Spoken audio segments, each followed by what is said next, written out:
तीन काम ऐसे हैं जिनको करने से व्यक्ति चाहे जितना यशस्वी हो, चाहे जितना तेजस्वी हो, उसकी कीर्ति कलंकित हो जाती है। पहला है असत्य भाषण।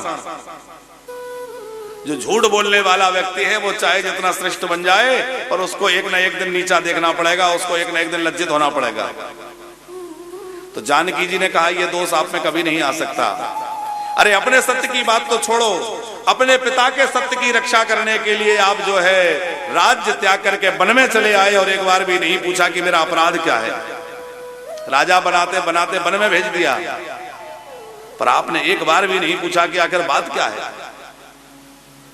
तो सत्य की तो आप महान रक्षा करने वाले हैं, संभव नहीं है कि आप सत्य त्याग दें।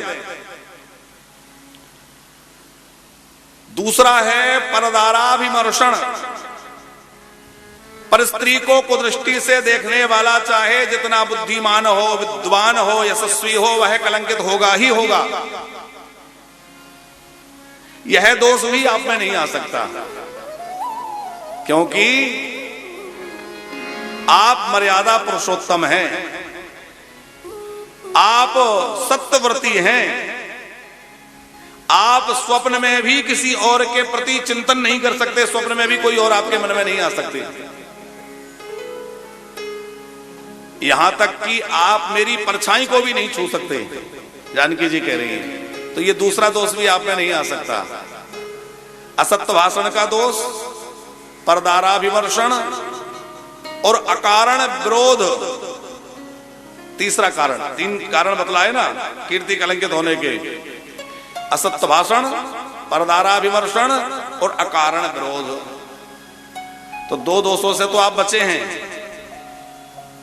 लेकिन तीसरा आप में आ गया अकारण विरोध। बिना कारण के आपने इन राक्षसों से शत्रुता बना ली और अब आप कलंकित होंगे। हर कोई कहेगा बेचारे राक्षसों ने राम जी का क्या बिगाड़ा था जो उनको जाकर के मार डाला, अब मुझे कुछ करना पड़ेगा। क्या करेंगी? बोले मैं अपने हरण की योजना बनाऊंगी और मेरा हरण करके रावण ले जाएगा और मैं वहां चली जाऊंगी तो आपको रावण को मारने का कारण बन जाएगा, और बिना कारण मारा ऐसा नहीं कोई कहेगा।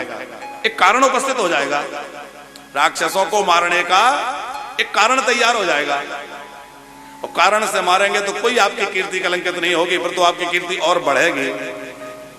इसलिए जानकी जी ने अपने हरण का वह नाटक करवाया। क्या नहीं जानती थी जानकी कि ये माया मृग क्या है? लेकिन जानबूझकर जानकी जी ने यह किया ताकि मैं लंका पहुंच जाऊं और लंका के राक्षसों को राम जी मारें तो उनको मारने का एक कारण उपस्थित हो जाए। तो राम जी को भी जो श्रेय प्रदान करने वाली है, सर्वश्रेष्ठ माने हम सबको तो श्रेय देती हैं, पर राम जी को भी जो श्रेय प्रदान करती हैं वो जानकी जी हैं, वो श्री किशोरी जी हैं।